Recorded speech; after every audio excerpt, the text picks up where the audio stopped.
Segment of the show for today. The topic is From Plantation to Prison, the historical criminalization of the African American male. And we're talking to the chairperson of the Department of Criminal Justice at Tennessee State University, Dr. Deborah Burris-Kitchen. And of course, Dr. Kitchen, I think we promised you at the end of the first segment that we would give you an opportunity to talk about the historical criminalization of African Americans beginning in the institution of slavery. Let's start that at this time. Okay, as I was mentioning before the break, it was very important to make African Americans out to be, or peoples from Africa, to be people who were non-human, less human than people from European descent.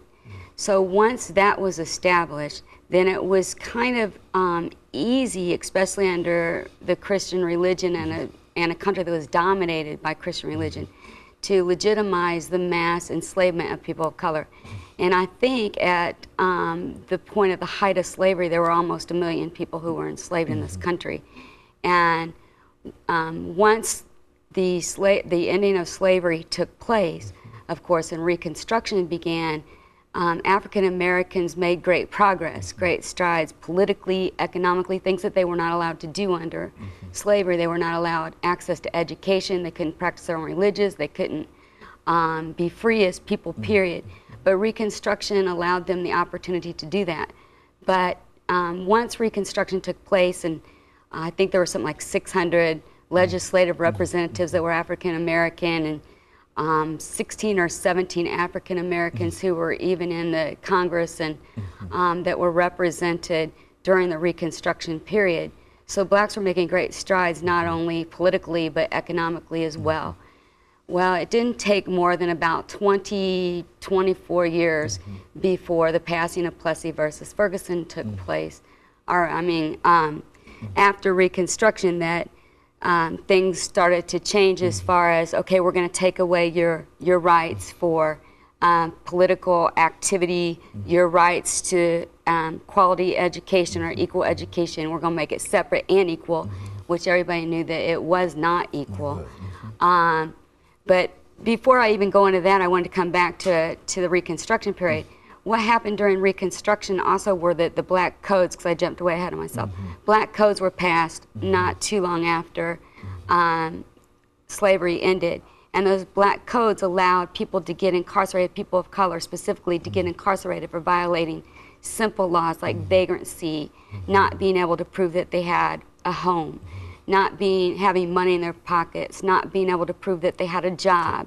And they could just be locked up for absolutely no reason at all, for very minor petty offenses. And there were no special courts to provide protection for African Americans who were processed through the system. They were just processed through very quickly. They were convicted.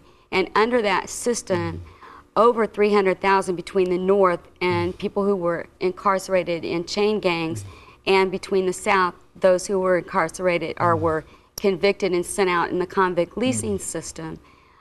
There were over 300,000 African Americans that got caught up in that system, and the majority of them were caught up in that system because of a petty violation.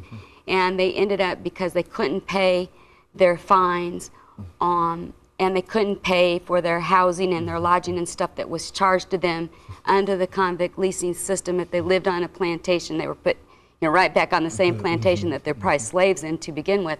But once they were put in that situation again under the convict leasing system, they never could get themselves out of it. They could never pay their fines off.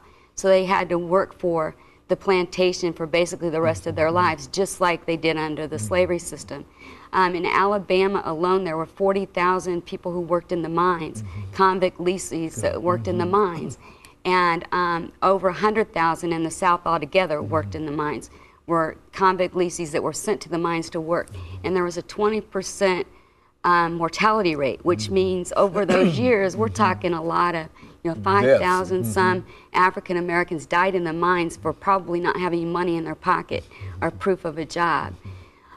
So the convict leasing period was, while they made progress it was short-lived, and then all of a sudden it was better than slavery, but right, it was really better not than the slavery, but then it was not the promise that a slave is a slave. I mean, tell a person that's under a convict leasing system that you're not a slave. I mean, if you don't have your freedoms, if you don't have basic human rights, then yeah, it might be better. There's actually a book out there that's called Worse Than Slavery, and it looks at the fact that maybe the convict leasing system might have been the way that they treated the people who were under the convict leasing system, because you can, I think actually there's another book called One Dies, Get Another, or something like that. So, I mean, there's books out there that talk about how the convict leasing, because there were so many and the sheriffs were rounding up so many African Americans at that time, that someone could just go to the sheriff's office and buy a bunch of convicts if some died, in the mines or on the railroads or on the plantation. Same thing in the North and in the chain gangs. They were leased. They went to prison and then they were leased out to, as chain gangs to work in the same way. In other words, there's just a general exploitation of really labor, but especially African American labor. And especially when you look in the southern parts of the United States, you find that more pronounced, perhaps, than any other area. Right. But there's a general exploitation of American labor during these particular periods. Is that what we're saying? Exactly. I mean, our country, our economic foundation was built on the backs of free labor, whether it was during slavery or Reconstruction. So it was important to keep the image of the dangerous, lazy African American out there, right? So that the European Americans could, or the white dominant class could continue to exploit people of color in this country for their own advantage, their economic advantage. And if you convict somebody of a crime and you take away their rights to vote, and they never gain any certain political power or the amount of political power that they need to change the system, then it's going to continue. Same with education during the convict leasing period or during Reconstruction. Education was guaranteed to African Americans in a way that it never had been before, but all of a sudden it's like, okay, education is going to include agricultural, certain technology. You can be a nurse, but you can't be a doctor. You can be, it's just limited to, you can go this far, but you can't go any farther than this. Continued exploitation. Right. Continued exploitation. Exploitation. Education has always been, I think, an important struggle for African Americans so that they can break this cycle of continuing to be exploited and criminalized.